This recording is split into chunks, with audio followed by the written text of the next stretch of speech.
صلی اللہ علیہ وسلم نے فرمایا صدقہ برائی کے 70 دروازے بند کرتا ہے۔ آقا فرماتے جو اللہ کی رضا کی خاطر صدقہ کرے تو وہ صدقہ اس کے اور آگ کے درمیان آڑ بن جاتا ہے۔ ایک اور جگہ نبی پاک علیہ الصلوۃ والسلام نے فرمایا صدقہ دو، صدقے کے ذریعے اپنے مریضوں کا مداوا کرو، بے شک صدقہ حادثات اور بیماریوں کی روک تھام کرتا ہے اور یہ تمہارے اعمال اور نیکیوں میں اضافے کا باعث ہے۔ میں سوال کرتا ہوں اس شخص سے جو کہتا ہے میں نے 1000 دیے 10,000 نہیں ہوئے۔ آپ نے 1000 دیے اور باہر جا کر آپ کا ایکسیڈنٹ ہونے والا تھا۔ صدقہ برائی کو روکتا ہے نا، بلا کو روکتا ہے۔ آپ کو 10,000 اچھے تھے یا آپ کی ٹانگ ٹوٹنے والی تھی وہ بچ گئی، آپ کو خطرناک بیماری لگنے والی تھی۔ حدیث پاک میں یہاں تک آتا ہے کہ صدقہ رب تعالیٰ کے غضب کو بجھاتا ہے، بری موت کو دفع کرتا ہے۔ اور سنو میرے آقا فرماتے ہیں صبح سویرے صدقہ کرو کہ بلا صدقے سے آگے قدم نہیں بڑھاتی، انٹرسیپٹ کر دیتا ہے، روک لیتا ہے، بیچ میں آ جاتا ہے صدقہ بلا کے درمیان۔ کیا معلوم میں نے آج اللہ کی راہ میں خرچ کیا اور باہر ایک بلا، ایک مصیبت، دکان میں ہی آگ لگنے والی تھی، گھر میں ہی آگ لگنے والی تھی، اللہ کے کرم سے صدقے سے وہ بلا ٹل گئی۔ یہ کتنا بڑا انعام ہے۔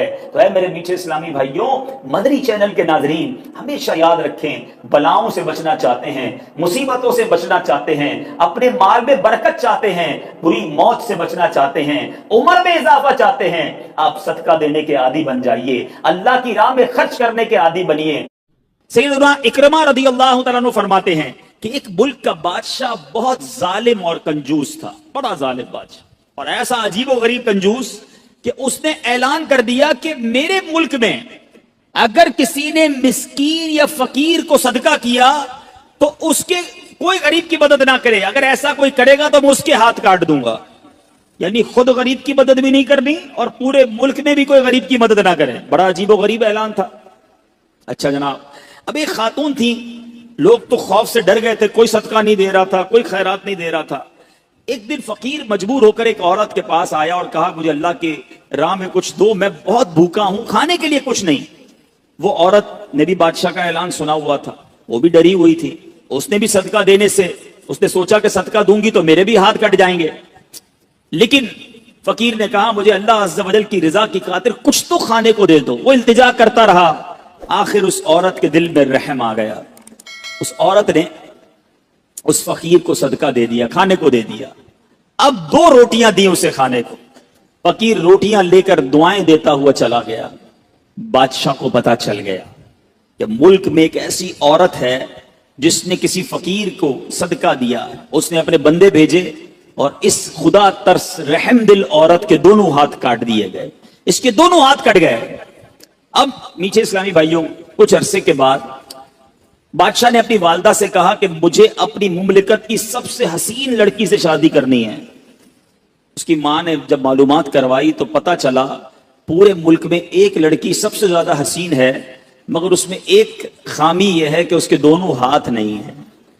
اس نے بادشاہ سے کہا، بادشاہ نے لڑکی کو دیکھا، اسے پسند آئی، اس سے شادی کر لی اور وہ عورت اب ملکہ بن گئی۔ جس نے 2 روٹیاں صدقہ کی، ہاتھ کٹ گئے، اب وہ بادشاہ کی زوجہ بن گئی، بڑی زندگی آرام سے گزرنے لگی۔ مگر ایک اور امتحان اس کی زندگی میں باقی تھا۔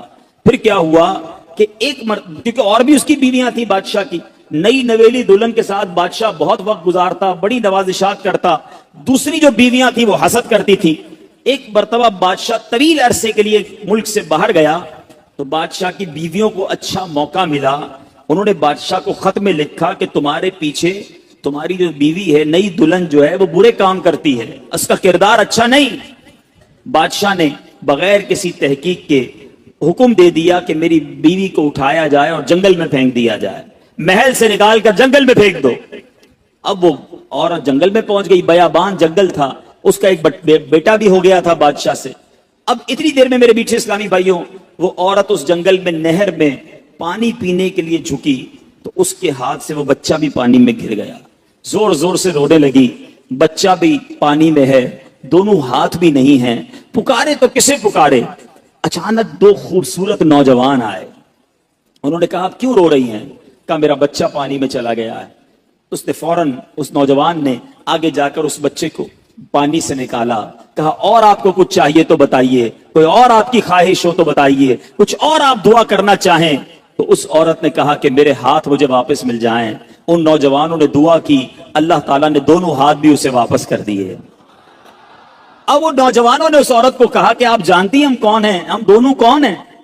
عورت نے کہا میں تو نہیں جانتی، البتہ یہ معلوم ہے آپ کی برکت سے میرا بچہ بھی مل گیا، میرے ہاتھ بھی واپس آ گئے۔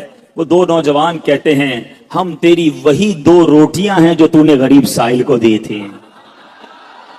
صدقہ اللہ کی راہ میں خرچ کرنا کب کہاں کام آتا ہے؟ اس عورت کو 2 روٹیوں کے بدلے 20 روٹیاں نہیں ملی، حضرت رابعہ بصریہ کو 20 روٹیاں ملی تھی۔ ہو سکتا ہے کوئی کیلکولیشن کرنے والا کہے یار میں 1000 روپے دوں گا 1 لاکھ روپے مل جائیں گے، نہیں ملے، مگر اس کو ہاتھ واپس مل گئے، بچہ واپس مل گیا۔ کیا معلوم مجھ پر اور آپ پر کوئی بلا آنے والی ہو، کوئی مصیبت آنے والی ہو، کوئی بیماری آنے والی ہو، اگر اللہ کی راہ میں صدقہ دیں، کسی غریب کی مدد کریں اور اس کے دل سے دعا نکلے اور اللہ کریم ہم سے وہ مصیبت کو ٹال دے تو اے میرے میٹھے اسلامی بھائیوں، مدنی چینل کے ناظرین، بعض اوقات جب صدقہ اور خیرات کی بات آتی ہے تو بعض لوگوں کے ذہنوں میں یہ بات آتی ہے میں تو خود غریب ہوں، میں تو خود پریشان ہوں، میں تو خود نوکری کرتا ہوں، میں تو خود کرائے کے گھر میں رہتا ہوں، ارے میں صدقہ اور خیرات کیسے دوں؟ یہ غلطی ہے میرے میٹھے اسلامی بھائیوں۔ یاد رکھیے اللہ تبارک و تعالیٰ کی بارگاہ میں اخلاص دیکھا جاتا ہے، رب کی بارگاہ میں کوانٹٹی نہیں کوالٹی دیکھی جاتی ہے۔ کوئی لاکھوں صدقہ کرے اخلاص نہیں، اس کے صدقے کا کوئی فائدہ نہیں۔ کوئی 1 روپیہ صدقہ کرے اور اللہ کی رضا کے لیے اخلاص کے ساتھ کرے، کیا معلوم وہی روپیہ اس کی مغفرت کا ذریعہ بن جائے۔ تو نیت بارگاہ الہی میں دیکھی جاتی ہے، یہ گویا اللہ سے کاروبار ہے، اس کو خرچ کرتے وقت دل میں ملال نہ لانا۔